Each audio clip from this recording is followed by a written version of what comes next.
Welcome to Lost Relation Chronicles. My name is Ben, and I'm 32 years old. I work as a teacher at the local middle school, and I'd like to share something about my wife, Kathy, and me.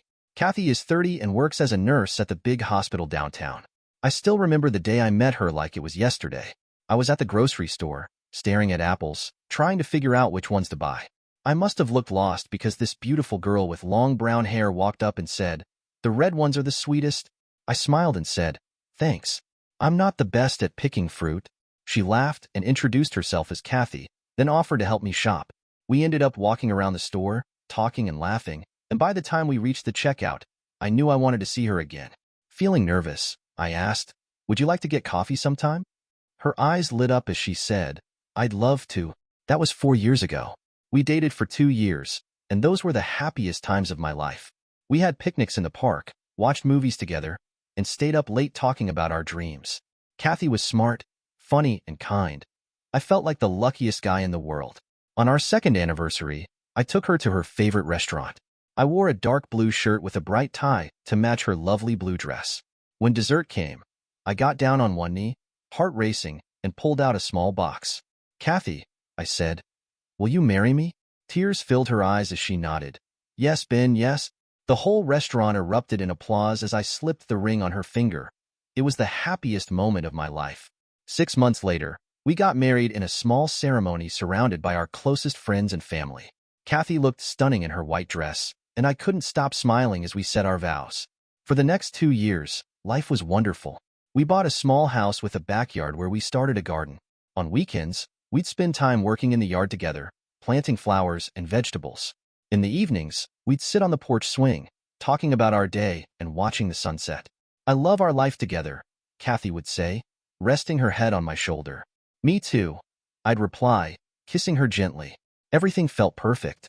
We had good jobs, a cozy home, and most importantly, each other. I thought we'd grow old together, maybe have kids someday. But 2 months ago, everything changed. It was an ordinary Tuesday night. We had just finished dinner, and I was washing the dishes while Kathy dried them. "Ben," she said, her voice suddenly serious, "I want to talk to you about something." I turned off the water and looked at her. "Sure, what's up?" Kathy took a deep breath. "I've been thinking, maybe we should try opening up our marriage." It felt like someone had punched me in the gut. "What do you mean?" I asked, though deep down, I knew exactly what she meant. "You know, seeing other people," Kathy continued, "just to spice things up." I couldn't believe what I was hearing. Our perfect life suddenly felt anything but. My mouth went dry, and my heart started racing. "Open our marriage?" I repeated, my voice shaking slightly. "You mean, see other people?" Kathy nodded, biting her lip. "Yeah, I thought it might be fun to try something new." I shook my head firmly. "No way. I don't want to share you with anyone else." Kathy's face fell. She looked down at the floor, mumbling, "Oh, okay." We finished the dishes in silence, and that night, as we got ready for bed, things felt off. Kathy didn't say much, and when I tried to hug her, she barely hugged me back. As I lay there, unable to sleep, my mind raced with questions. Why did Kathy want to open our marriage? Was I not enough for her anymore? The next morning, I watched as she got ready for her shift at the hospital. Being a nurse meant she often worked odd hours, which made it difficult to talk about important things. "Have a good day at work," I said as she headed out the door. "Thanks," she replied, not quite meeting my eyes. After she left, I sat at the kitchen table, feeling awful. Maybe I had said no too quickly. What if Kathy thought I didn't care about what she wanted? For the next week, there was a palpable tension between us. Kathy worked a lot of night shifts, and we barely saw each other. When we did, it felt like there was a wall between us. One night, while I was grading papers in the living room, I heard the door open as Kathy came home from work. Kathy looked exhausted as she collapsed onto the couch next to me. "How was your shift?" I asked, trying to sound casual. "Long," she sighed. "We had a busy night in the ER." I put down my pen, turning to face her. "Kathy," I said softly, "can we talk about what you said last week? About opening our marriage?" Her eyes widened in surprise. "Oh," she said. "Sure, I guess." I took a deep breath. "I'm sorry I said no so quickly. I was just shocked. Can you tell me why you want to do this?" Kathy shrugged. "I don't know. I just thought it might be exciting to try something new." Her words made my stomach turn. Am I not exciting enough for you anymore?" I asked, hating the way my voice sounded so small. Kathy's eyes widened. "No, Ben, That's not it at all, she said quickly. I love you. I don't know. Maybe I'm just being silly. I reached out and took her hand. I love you too, I said, my voice wavering. But I'm scared. What if one of us falls for someone else? Kathy squeezed my hand. That wouldn't happen, she reassured me. It would just be for fun. I didn't know what to say. Part of me wanted to make Kathy happy, but another part was terrified of losing her. Can I think about it some more? I asked. Kathy nodded. Of course, she said. There's no rush. As we got ready for bed that night, I couldn't shake the feeling that something had shifted between us. I love Kathy more than anything, but for the first time since we got married, I felt unsure about our future. A few days later, determined to try and make things better, I got home early from school and headed straight to the kitchen. I wanted to surprise her with her favorite meal, spaghetti and meatballs with garlic bread. I put on my blue apron and got to work. Soon, the kitchen filled with the rich smell of tomato sauce and garlic. I even set the table with our nice plates and lit a couple of candles. When Kathy walked in, her eyes widened in surprise. Ben, what's all this? I smiled and kissed her.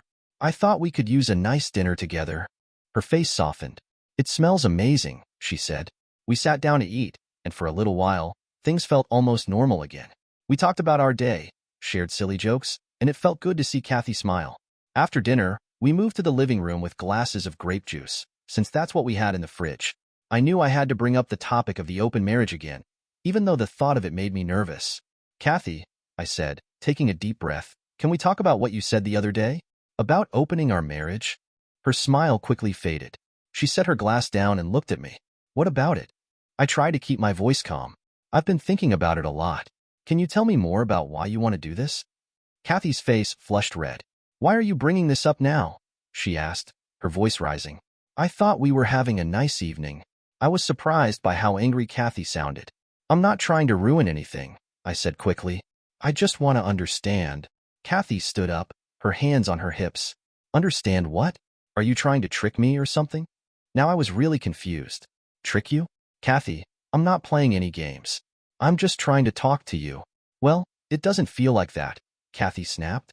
It feels like you're trying to catch me saying something wrong. I felt my own frustration building. That's not fair, I said. I'm trying my best here. Without a word, Kathy grabbed her glass and stormed off to the kitchen. I heard her dump the juice and place the glass in the sink with a loud clank. I'm going to bed, she called out. I sat there on the couch, feeling terrible. How had our nice dinner turned into this? I couldn't understand why Kathy had gotten so upset. I was just trying to talk things out. Later, when I finally went to bed, Kathy was already asleep, or at least pretending to be. She was curled up on her side of the bed, turned away from me. As I lay in the dark, confusion gnawed at me. Why was Kathy acting like this? Was she hiding something from me?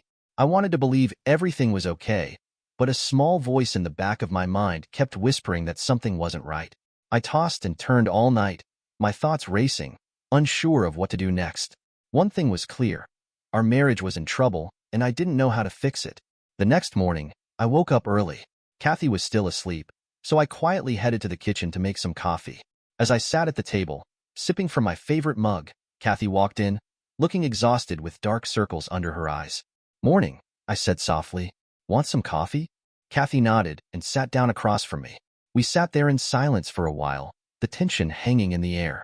Finally, I couldn't hold it in any longer. Kathy, I said, can we please talk about what's going on? She sighed and set her mug down. Fine. What do you want to know? I took a deep breath, bracing myself. Why did you really suggest opening our marriage? Please, be honest with me. Kathy looked down at her hands, her fingers fidgeting. It's stupid, she mumbled. I won't think it's stupid, I assured her. Just tell me. She looked up at me, her eyes shimmering with unshed tears. It's just, at work, some of the younger nurses are always talking about their wild weekends and dating adventures. And sometimes I feel like I'm missing out. Her words felt like a punch to the gut. Missing out? On what? I don't know, Kathy shrugged, her voice barely above a whisper. Excitement? Adventure? We got married so young, Ben. Sometimes I wonder if we're boring. I sat there, stunned. Boring? Was that really how she felt? I couldn't believe what I was hearing. Boring? Kathy, I love our life together. I thought you did too. I do, she said quickly, almost offensively. Most of the time. But don't you ever wonder what else is out there? I shook my head firmly. No, I don't. You're all I want, Kathy. I thought I was all you wanted too. Kathy reached across the table and took my hand, her voice soft. You are. I'm sorry I brought this whole thing up. Can we just forget about it? I wanted to believe her, but something felt off. Are you sure? Because if something's wrong, we need to fix it together. Nothing's wrong, Kathy replied, but she wouldn't meet my eyes. I was just being silly. For the next few days, I tried to act like everything was normal, but it wasn't. Kathy seemed distant, always glued to her phone or working late. When we did spend time together, it felt like she was somewhere else, far away. One night, as we were watching TV, I turned to look at her. She was staring at her phone, barely paying attention to the show. Remember when we used to talk for hours?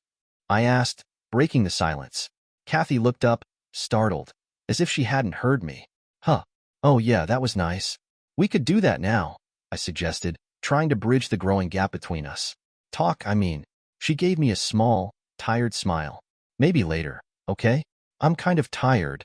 As Kathy went back to scrolling through her phone, I felt a heavy weight settle in my chest.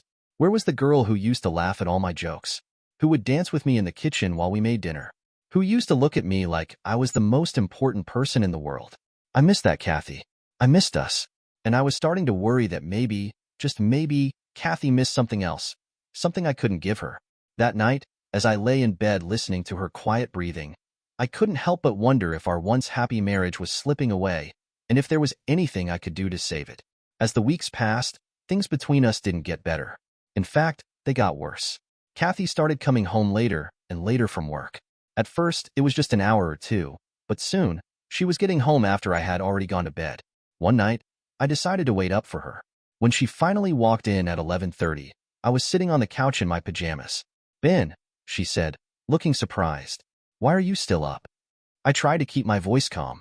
I was worried about you. You've been coming home so late these days, Kathy sighed, dropping her bag on the floor. I know. I'm sorry. Work has been crazy lately. Is everything okay at the hospital? I asked, trying to understand. Kathy nodded, but she wouldn't quite meet my eyes. Yeah, it's just, there might be a promotion coming up. I'm trying to show I can handle more responsibility. I wanted to believe her, but something didn't feel right. A promotion? That's great, but why didn't you tell me about it before? I didn't want to jinx it, she said quickly. Can we talk about this tomorrow? I'm really tired. Before I could say anything else, she headed to the bedroom, leaving me sitting there, feeling more confused and uneasy than ever. I sat there on the couch, feeling more confused than ever. The next day, I tried to push my worries aside. Maybe Kathy really was just working hard for that promotion. But as the days went on, I couldn't shake the feeling that something else was happening. Kathy was constantly on her phone, smiling at text messages. Whenever I asked who she was talking to, she'd casually reply, people from work, and then quickly change the subject. She started going out more on weekends, saying she was meeting up with coworkers for drinks. One Saturday morning, as Kathy was getting ready to go out, I decided to finally ask her about it. You've been going out a lot lately, I said, trying to sound casual. Is everything okay? Kathy looked at me in the mirror as she put on her earrings. Of course, she said, her tone light. Why wouldn't it be? I don't know, I admitted, feeling a lump form in my throat. I guess I'm just feeling a bit left out. Kathy turned to face me, her expression softening. Oh, Ben, she said, giving me a quick hug. You don't need to worry. It's just work stuff. But as she pulled away, I noticed something. She wouldn't look me in the eye. My stomach knotted, like I'd swallowed a rock. That night, as I lay in bed alone, waiting for Kathy to come home, I couldn't stop my mind from racing. Was Kathy really just focused on work? Or was there something, or someone else? I didn't want to believe that Kathy might be lying to me. She was my wife, my best friend. We'd promised to love and trust each other forever. But as I listened to the quiet tick of the clock, waiting for the sound of her key in the door, I couldn't help but wonder if those promises still held any meaning for her. I tried to push these thoughts away. Don't jump to conclusions, I told myself. Kathy loves you. There has to be a good explanation for all of this. But deep down, a little voice kept whispering that something was very, very wrong. One Tuesday, I decided to do something nice for Kathy. I got home early from school and started making our favorite dinner, lasagna with extra cheese. The kitchen soon filled with the comforting aroma of tomatoes and garlic. Just as I was putting the lasagna in the oven, my phone buzzed with a text from Kathy. Working late tonight. Don't wait up. Sorry. My heart sank. I looked at the lasagna and felt foolish for even trying. But then an idea popped into my head. What if I surprised Kathy at work? I could bring her some lasagna, and maybe we could eat together in her office. It would be like old times when we used to have little picnics together. I waited for the lasagna to finish cooking, then cut a big piece and put it in a container. I even packed some garlic bread and a can of Kathy's favorite soda. The drive to the hospital took about 20 minutes. The whole way there, I kept thinking about how happy Kathy would be to see me. Maybe this would help us get back to normal. When I got to the hospital, I went to the front desk. A young woman with curly hair was sitting there. Hi, I said, holding up the container. I'm here to see Kathy. I'm her husband, Ben. I brought her some dinner. The woman looked at her computer screen, then back at me with a confused expression. I'm sorry, but Kathy left about an hour ago. I felt like someone had dumped a bucket of cold water over me. Left? But she texted me saying she was working late. The woman shrugged. I'm sorry, but I saw her leave myself. She said she was done for the day. My mind was spinning. Where was Kathy if she wasn't at work? Why would she lie to me? Are you sure? I asked, my voice shaking a little. Maybe she came back? The woman shook her head. No, I've been here the whole time. She definitely left. I mumbled a thank you and walked out of the hospital, still holding the container of lasagna. My hands were shaking so much I almost dropped it. As I got back in my car, I didn't know what to do. Should I call Kathy? Drive around looking for her? Go home and wait? I sat there for a long time, staring at my phone, feeling a mix of worry and confusion. Finally, I sent Kathy a text. Hope work isn't too stressful. Love you. A few minutes later, my phone buzzed with her reply. Thanks. It's pretty busy here. See you later. I stared at the message, feeling sick to my stomach. Kathy was lying to me. She wasn't at work. She was somewhere else, doing who knows what. As I drove home, the container of lasagna sitting cold in the passenger seat, I felt like my whole world was falling apart. What was happening to us? Where was my wife, and why didn't she want me to know? I had so many questions, but I was afraid of what the answers might be. I barely slept that night. When I heard Kathy come home, I pretended to be asleep. I didn't know what to say to her. The next morning, I woke up early and made coffee. Kathy came into the kitchen, yawning. Morning, I said, trying to sound casual, but my voice felt strained. Morning, she replied, pouring herself a cup of coffee. She looked tired, as if she hadn't slept well. How was work last night? I asked, keeping my tone light. Oh, you know the usual. Busy. She avoided eye contact as she stirred her coffee. I wanted to push further, to ask her about her late nights and her secretive behavior, but the words caught in my throat. Instead, I decided to take a different approach. I made lasagna yesterday, but I didn't get to give you any. Want to have it for dinner tonight? Her eyes brightened for a moment before she quickly masked it with a neutral expression. Sure, that sounds nice. As we sipped our coffee in silence, I couldn't shake the feeling that something was off. The warmth and laughter that used to fill our mornings seemed like a distant memory. I needed to find a way to address the elephant in the room, but I wasn't sure how to start without escalating things further. I took a deep breath. Kathy, we need to talk. She froze, her hand on the coffee pot. About what? About last night, I said, trying to keep my voice steady. I went to the hospital to surprise you with dinner. Kathy's face went pale. You did? I nodded. The receptionist said you'd left an hour earlier, but you told me you were working late. Kathy's eyes darted around the room, not meeting mine. Oh, yeah. I had a meeting off-site. A meeting? I pressed, feeling a knot tighten in my stomach. Why didn't you mention it before? It doesn't add up, Kathy. She shifted uncomfortably, avoiding my gaze. I didn't think it was important. Things are just hectic at work right now. Are they really? I asked, my heart racing. Or is there something else going on that you're not telling me? Kathy's expression tightened, and for a moment, I thought she might break down. Instead, she crossed her arms defensively. Ben, I told you it's just work. Can we not do this right now? But you texted me saying you were busy at work, I said. Kathy's cheeks flushed. Did I? I meant I was busy with work stuff. The meeting was for work. My stomach twisted. Where was this meeting? At a coffee shop, Kathy replied quickly. Near the hospital? I pressed. Yeah, she said. Which coffee shop? I asked. Kathy hesitated. I don't remember the name. It was just some local place. I could feel my heart racing. Kathy, please, just tell me the truth. Where were you last night? Kathy's expression hardened. I told you, I was at a meeting. Why are you interrogating me like this? Because your story doesn't make sense, I replied, my voice rising. Why didn't you tell me about this meeting beforehand? Why did you lie about being at the hospital? Kathy slammed her mug down on the counter. I didn't lie. I was working. Just because you showed up uninvited doesn't mean I owe you a minute-by-minute account of my day. Her words struck me like a slap. Uninvited? Kathy, I'm your husband. I was trying to do something nice for you. Kathy's eyes filled with tears. I know. I'm sorry. I'm under a lot of stress right now. I wanted to believe her. I wanted things to be okay, but I couldn't shake the feeling that she was hiding something from me. Is there something going on? I asked softly. Something you're not telling me? Kathy wiped her eyes. No, Ben. There's nothing going on. Can we please just drop this? I nodded, feeling defeated. Okay, but Kathy, you know you can talk to me about anything, right? She gave me a small smile that didn't reach her eyes. I know. I'm going to get ready for work. As Kathy left the kitchen, I sat there feeling more confused and hurt than ever. I loved Kathy more than anything, but I felt like I was losing her. She was slipping away, and I didn't know how to hold on. That night, as we sat on opposite ends of the couch, pretending to watch TV, I realized something had broken between us, and I was terrified that I didn't know how to fix it. A few days after our fight, I woke up early on Saturday morning. Kathy was still asleep, her phone charging on the nightstand. I don't know what made me do it, but I picked up her phone. My heart was pounding as I typed in her birthday, the password she'd always used. The phone unlocked. My hands were shaking as I opened her messages. At first, I saw nothing unusual. Then I noticed a chat with someone named Roger from work. I tapped on it, and my world fell apart. There were messages.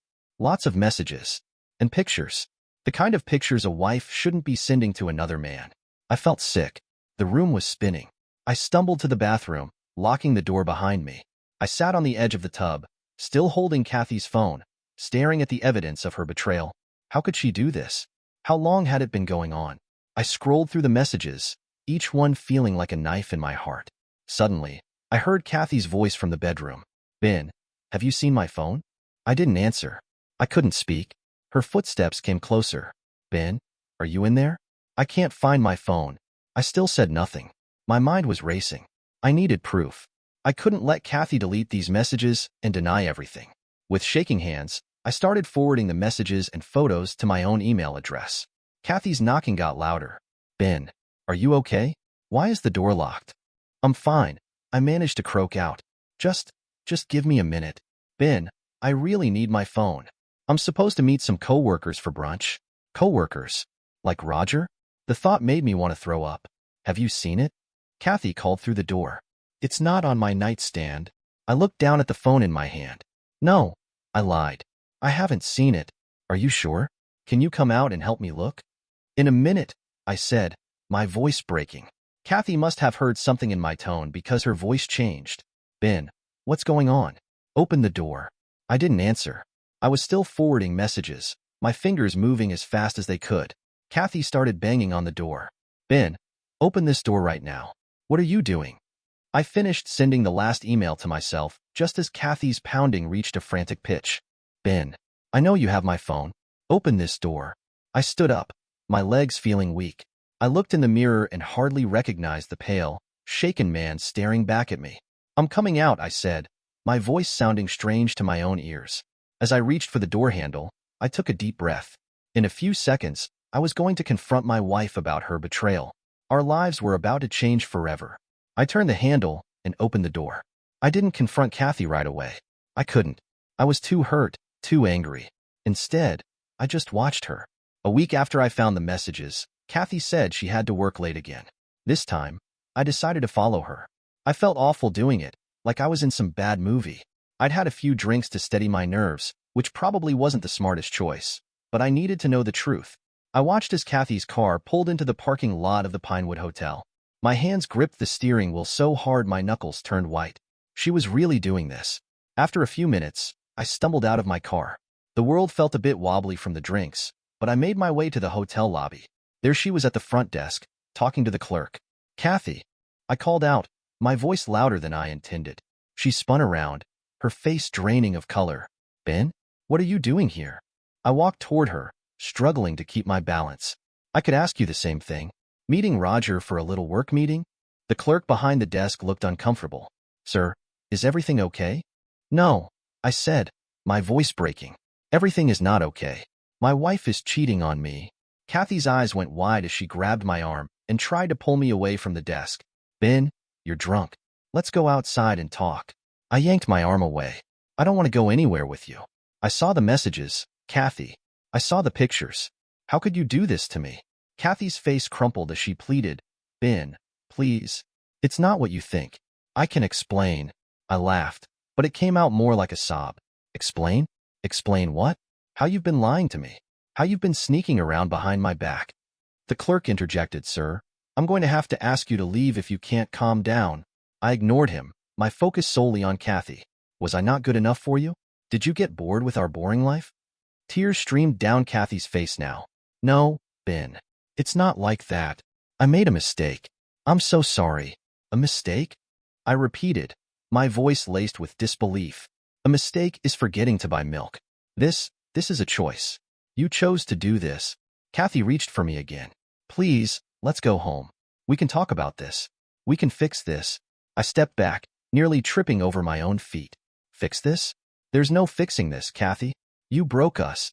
I turned and stumbled toward the door, the weight of her words suffocating me. I could hear her calling after me, but I didn't stop. I couldn't bear to look at her anymore. Somehow, I made it to my car. Knowing I was too drunk to drive, I called the only person I could think of, my friend Alex. Can you come get me? I asked when he answered. I'm at the Pinewood Hotel. Kathy's cheating on me. Alex didn't ask questions. I'll be there in 10 minutes. Don't move. As I sat in my car, waiting for Alex, I watched Kathy come out of the hotel. She looked around, probably searching for me. I sank down in my seat, not wanting her to see me. When Alex arrived, I got into his car without a word. As we drove away, I caught a glimpse of Kathy in the rearview mirror, standing alone in the hotel parking lot. It was the last time I saw her for a long time. The next few days were a blur. I stayed at Alex's place, sleeping on his couch and trying to figure out what to do next. I couldn't bear the thought of going home and facing Kathy. On Monday morning, I called in sick to work. Then I started doing things I never thought I'd have to do. First, I went to the bank. My hands shook as I spoke to the teller. I need to freeze our joint accounts, I said, and I want to open a new account in just my name. The teller looked at me with sympathy. She must have seen this before. Of course, sir. I can help you with that. Next, I changed all my passwords, email, social media, everything. It felt strange, like I was locking Kathy out of my life. But I guess that's exactly what I was doing. My phone buzzed constantly with messages and calls from her. I couldn't bring myself to read or answer them. Each time her name appeared on the screen, my heart hurt all over again. On Tuesday, I did something I never thought I'd have to do. I went to the doctor for STD tests. The nurse was kind, but I still felt a deep sense of shame. The results will take a few days, she told me. We'll call you when they're ready. I nodded, unable to trust myself to speak. By Wednesday, I was a complete wreck. I hadn't slept properly in days. My phone showed over 50 missed calls from Kathy and more text messages than I could count. Alex was worried about me. You need to talk to someone, he said over breakfast. Not Kathy, but maybe a lawyer. Remember from school? He works at a law firm. He might be able to help. I nodded, too exhausted to argue. I called Alex, and he agreed to meet us for lunch. Alex was a big guy with a kind face. He listened as I stumbled through my story, my voice cracking several times. I'm so sorry you're going through this, Alex said when I finished. But you're doing the right things. Freezing the accounts was smart. What do I do now? I asked, feeling completely lost. Alex leaned forward. Well, if you're sure you want a divorce, we should start the proceedings as soon as possible. I know a good divorce lawyer. Want me to set up a meeting? The word divorce hit me like a punch to the gut, but I nodded. Yeah, I think that's what I need to do. As we left the restaurant, my phone buzzed again. Another message from Kathy. Without looking at it, I turned off my phone. You'll have to talk to her eventually, Alex said gently. I know, I replied, but not yet. I can't face her yet. That night, as I lay on Alex's couch, staring at the ceiling, I received a call from the doctor's office. My test results were negative. I felt relieved, but it was a small comfort amid the storm of emotions I was experiencing. As I drifted off to sleep, I wondered how my life had fallen apart so quickly. Just a few weeks ago, I thought Kathy and I would be together forever. Now, I was preparing to divorce the woman I had once believed was the love of my life. A week after my meeting with Alex, he called me. I was still staying at Alex's place, trying to figure out my next steps. Ben, Alex said, his voice serious. Kathy reached out to me. What did she want? I asked, dreading the answer. Alex sighed. She's begging for a chance to reconcile. Says she wants to explain everything. I closed my eyes, feeling a mix of anger and sadness wash over me. Did she explain to you? She tried, Alex said. Claims the hookups meant nothing, that she made a huge mistake and wants to make it right. I laughed bitterly. A mistake? She had an affair, Alex. That's not a mistake. That's a choice. I know, buddy, Alex said softly. Look, I need to go to your house and get some of your stuff. Kathy agreed to let me in. Do you want me to talk to her? I thought about it for a moment. Part of me was curious about what Kathy had to say, but another part couldn't bear to hear it. Just get my clothes and important papers, I said finally. Don't talk to her more than you have to. Alex agreed, and we hung up. An hour later, he called me back. I've got your stuff, he said. But Ben, Kathy was there. She was pretty upset. I swallowed hard. What do you mean? Alex's voice was gentle. She was crying, saying she regrets everything. She wants to talk to you, to explain. I think she's really struggling with what she's done. She was crying, begging me to help her fix things with you. Said she'd do anything to make it right. I felt a lump in my throat. What did you tell her? I told her that you need time and space, Alex said. That if she really wants to make things right, she needs to respect that. I nodded, even though Alex couldn't see me. Thanks, Alex. I appreciate it. There's one more thing, Alex added hesitantly. She wrote you a letter. Asked me to give it to you. I've got it here with your stuff. My heart raced at the thought of a letter from Kathy. Part of me wanted to read it, to understand why she did what she did. But another part knew it would only hurt more. Don't give it to me yet, I said. I'm not ready. Okay, Alex said. I'll keep it safe. When you're ready, if you're ever ready, it'll be here. After we hung up, I sat on Alex's couch, my head in my hands. Kathy wanted to reconcile. She claimed the hookups meant nothing. But how could I ever trust her again? How could I look at her without seeing those messages, those pictures? Alex came in and saw me sitting there. You okay, man? I looked up at him, feeling lost. Kathy wants to reconcile. She told Alex the hookups meant nothing. Alex sat down next to me. What do you want to do? I shook my head. I don't know. I love her, Alex. Or I loved who I thought she was. But how can I ever trust her again? Alex put a hand on my shoulder. You don't have to decide anything right now. Take your time. Figure out what you really want. As I nodded, I realized that's exactly what I needed to do. Take time. Think. Decide if there was anything left of my marriage worth saving. 2 weeks after Alex brought me my stuff, I finally felt ready to start the divorce proceedings. I met with the lawyer Alex recommended, a kind but firm woman named Sarah. Are you sure you want to go through with this? Sarah asked as we sat in her office. The walls were lined with law books, and her desk was neat and organized. It made me feel like my messy life might have some order soon. I nodded, my throat tight. Yes, I'm sure. I can't go back to how things were. Sarah nodded and started explaining the process. As she talked about property division and legal terms, my mind wandered. How did Kathy and I end up here? Just a few months ago, we were talking about starting a family. Now, we were discussing ending our marriage. A week later, Sarah called me. Her voice sounded strained. Ben, we've hit a snag. Kathy is refusing to sign the divorce papers. My heart sank. What? Why? She says she wants to reconcile, Sarah explained. She's asking for marriage counseling before moving forward with any legal proceedings. I felt a mix of frustration and sadness wash over me. I couldn't believe what I was hearing. What kind of accusations? I repeated, my voice barely above a whisper. Sarah sighed, her tone heavy with concern. She's claiming that her actions were a result of your emotional neglect. She says you pushed her away, made her feel unloved.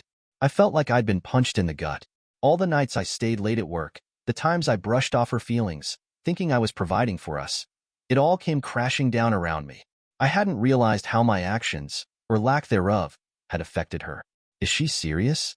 I asked, struggling to keep my voice steady. I never meant to make her feel that way. I thought we were okay. I know, Ben, but she's making these claims, and they could impact the divorce proceedings, Sarah said. We'll need to address this head on. It's important that you gather your thoughts and be prepared for any mediation or counseling sessions. I leaned back against the couch, feeling lost. What if she's right? What if I really did push her away? Then you need to confront that, Sarah advised gently. You can't change the past, but you can acknowledge it. This might be a chance for you to reflect on your own feelings, too. I nodded slowly, the weight of her words sinking in. I had to take responsibility for my part in this, but I also needed to stand my ground. Thanks, Sarah. I'll think about it. After we hung up, I stared blankly at the wall, the silence heavy around me.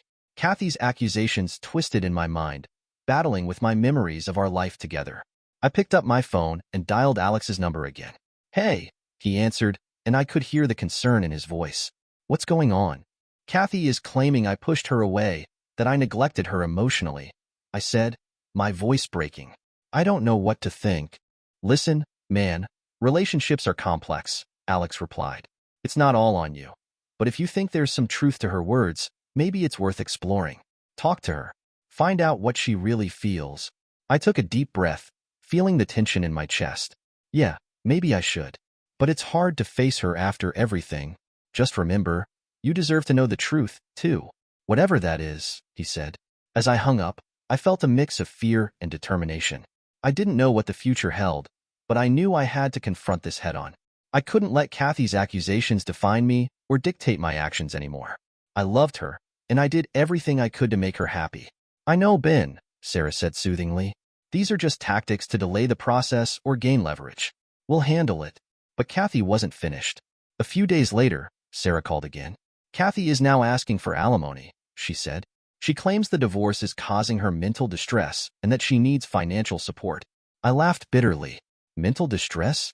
What about my mental distress? She's the one who cheated. I know it's frustrating, Sarah replied, but try to stay calm. We'll fight this. As the weeks dragged on, I felt like I was on an emotional roller coaster.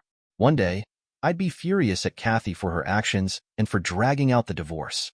The next day, I'd find myself looking through old photos of us, wondering where it all went wrong. Alex did their best to keep me distracted. We'd hit the gym together or have movie nights to take my mind off things. But in the quiet moments, when I was alone with my thoughts, the pain would come rushing back. One evening, while Alex and I were having dinner, he looked at me seriously. Ben, I know this is tough, but you need to start thinking about moving on. I pushed my food around on my plate. How am I supposed to do that when Kathy won't even sign the papers? Alex leaned forward. I'm not talking about dating or anything like that. I mean focusing on yourself. What do you want out of life? What makes you happy? His words resonated deeply with me. I had been so fixated on the pain of losing Kathy that I had forgotten about myself. I don't know, I admitted. It's been so long since I thought about what I want. Well, now's the time to start, Alex said with a smile. Why don't you sign up for that photography class you always talked about? The idea of doing something for myself felt strange yet exciting. The next day, I enrolled in a beginner's photography course at the local community college. As I immersed myself in learning about apertures and shutter speeds, I felt a small spark of joy for the first time in months. It wasn't much, but it was something. I also began seeing a therapist, Dr. Martinez. At first, I was hesitant to open up, but gradually, I found myself looking forward to our sessions. Ben, Dr. Martinez said one day, I want you to think about something. What would your ideal life look like if you could design it from scratch? I sat there, contemplating. I'm not sure. I guess I'd want to be happy, have a job I love, maybe travel more. Dr. Martinez nodded. Those are great goals. Now, how can you start working towards them? Slowly, I began to rebuild my life. I immersed myself in photography, even taking on some small freelance jobs. I started planning a solo trip to Europe, something I'd always wanted to do but had postponed. Just as I began to feel like I was making progress, Kathy threw another wrench into the works. Sarah called me, her voice tight with frustration. Kathy's lawyer is now claiming that your decision to pursue photography and travel is an attempt to dissipate marital assets, she explained. They're trying to use it against you in the property division. I felt a surge of anger. That's ridiculous. I'm just trying to live my life. Sarah sighed. I know, Ben. We'll fight it. But I have to warn you, this might get uglier before it gets better. That night, as I lay in bed in Alex's spare room, I felt a swirl of emotions. Anger at Kathy for trying to control my life even now, sadness for the love we'd lost, but also a glimmer of hope. Despite everything, I was starting to envision a future for myself, one that didn't revolve around Kathy. I picked up my camera, which I now kept on the bedside table, and began fiddling with the settings. As I looked through the viewfinder, adjusting the focus, I realized something. Life, much like photography, was all about perspective. Right now, my view was blurry and dark. But with time and effort, I could adjust, refocus, and maybe, just maybe, capture something beautiful again. The next morning, I called Sarah. I want to push forward with the divorce, I said, my voice stronger than it had been in months. No matter what Kathy throws at us, I'm ready to fight. I need to move on with my life. Sarah's voice was warm with approval. That's great, Ben. We'll make it happen. It might take time, but we'll get there. As I hung up, I felt a weight lift off my shoulders. The road ahead would be tough, but for the first time in a long time, I felt ready to face it. One step at a time, one day at a time, I would rebuild my life. And who knew? Maybe someday I'd look back on this painful chapter as the beginning of something new and wonderful. It's been 6 months since I first discovered Kathy's affair. The divorce is finally over, and I'm sitting in my new apartment, looking through some of my recent photographs. As I flip through the images, I can't help but reflect on everything that's happened. Sometimes, I still can't believe how things turned out. The Kathy I thought I knew and the woman she turned out to be are two completely different people. Throughout the divorce, her behavior shocked me. The lies, the blame shifting, the attempts to manipulate me. It was like watching a stranger wear my wife's face. You okay, man? Alex's voice snaps me out of my thoughts. He's helping me unpack the last of my boxes. I nod, managing a small smile. Yeah, just thinking about everything. Alex sits down next to me. It's been a wild ride, huh? That's an understatement, I say with a dry laugh. You know, when this all started, I thought I was the one who did something wrong. I kept wondering what I could have done differently. And now? Alex prompts. I take a deep breath. Now I realize that Kathy's choices were her own. Her narcissism, her inability to take responsibility, that's not on me. It never was. Alex nods approvingly. That's right. You can't control other people's actions, only your own.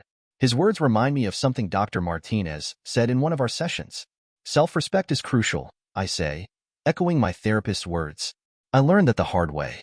For a while there, I was ready to forgive Kathy, to try and make things work. But that would have meant sacrificing my self-respect. I'm proud of you for standing your ground, Alex says, patting my shoulder. I smile, grateful for his support. Thanks. You know, Kathy tried to reconcile right up until the end. She sent messages through Alex and wrote letters. For a moment, I was tempted.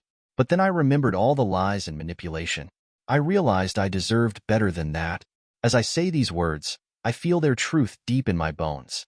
I did deserve better. I still do. So, what's next for Ben, the newly single photography enthusiast? Alex asks, a teasing tone in his voice. I laugh, feeling lighter than I have in months. Well, I've got that trip to Europe coming up, and I'm thinking of turning the spare room into a darkroom for my photography. Sounds great. Alex replies. You know, I don't think I've seen you this excited about something in a long time. His words make me pause. He's right. Despite everything I've been through, or maybe because of it, I feel hopeful, excited, even. I guess I'm finally looking forward instead of backward, I say. As Alex and I finish unpacking, I think about the future. I know it won't always be easy. There will be days when the pain of what happened with Kathy resurfaces and days when I'll question everything all over again. But I also know that I'm stronger now. I've learned to value myself and stand up for what I believe in. I've realized it's okay to put myself first sometimes. Most importantly, I've learned that life goes on. It might not look like what I had planned, but that doesn't mean it can't be beautiful in its own way. As the sun sets outside my new apartment, I pick up my camera. Through the viewfinder, I see the world in a new light, full of possibilities, waiting to be captured. And for the first time in a long time, I'm excited to see what develops. Dear listeners, please share your thoughts in the comments section below and don't forget to like, share, and subscribe.